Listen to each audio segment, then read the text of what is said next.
đàm ná cái chấm mơ anh đi xe nông hàng đấy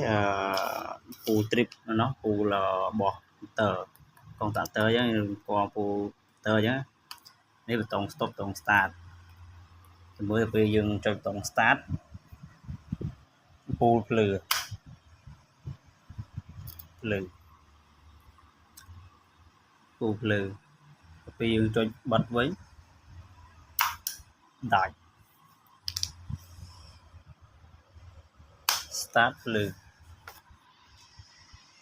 chơi có hóm bật chơi start đòn tiền nó lử chơi tay đó quyền lực chơi start với việc lừa vậy